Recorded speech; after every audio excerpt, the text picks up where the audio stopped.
नमस्कार मित्रांनो, मी ओमकार परब माझ्या मोटिवेशन ऑफ युअर लाईफ या चॅनलमध्ये तुमच्या सर्वांचं स्वागत करतो. असं म्हणतात, आयुष्यात एकटं पडलात तरी चालेल, पण स्वतःची सेल्फ रिस्पेक्ट गमावून दुसऱ्याचं मन जिंकण्याचा प्रयत्न करू नका.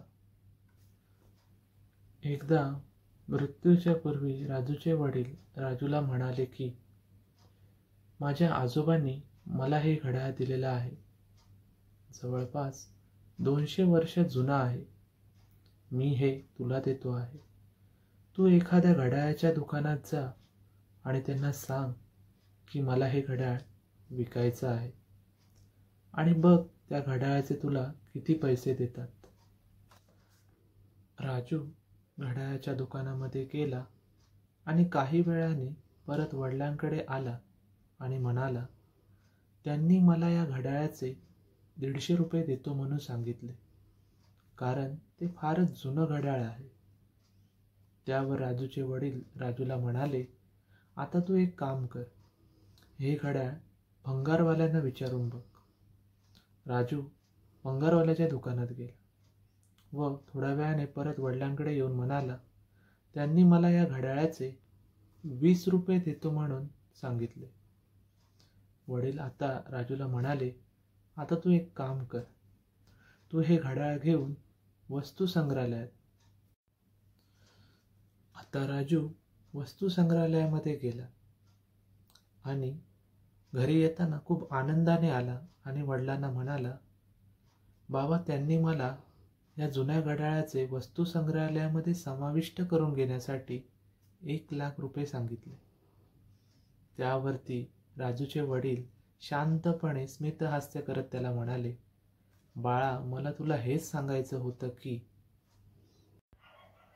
योग्य ठिकाणी तुमचं मूल्य आहे.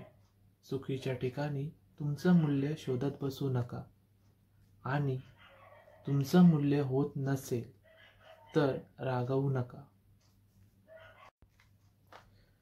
तरी मित्रांनो, या कथेतून आपल्याला हे शिकायला मिळतं की योग्य ठिकाणीच आपलं योग्य मूल्य आहे. ज्यांना आपली किंमत आहे तेच आपली प्रशंसा करतात आणि ज्यांना जिथे आपली किंमत नाही तिथे जाऊ नका किंवा त्यांच्यापासून दूर राहा.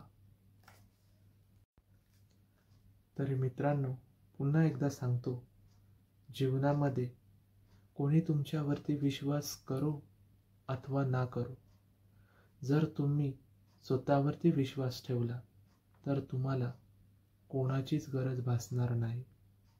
ना तुम्ही कधी हरणार, ना तुम्ही कधी हार मानणार आणि ना कधी तुम्ही थांबणार. मित्रांनो, एक गोष्ट पुन्हा सांगतो की स्वामींच्या कृपेने, आईवडिलांच्या आशीर्वादाने, स्वतःच्या मेहनतीने आणि अर्थातच तुमच्या सर्वांच्या प्रेमाने जीवन असं जगा की तुमच्या जगण्याने समोरच्याच्या चेहऱ्यावरती स्मित हास्य आणि आनंद असला पाहिजे.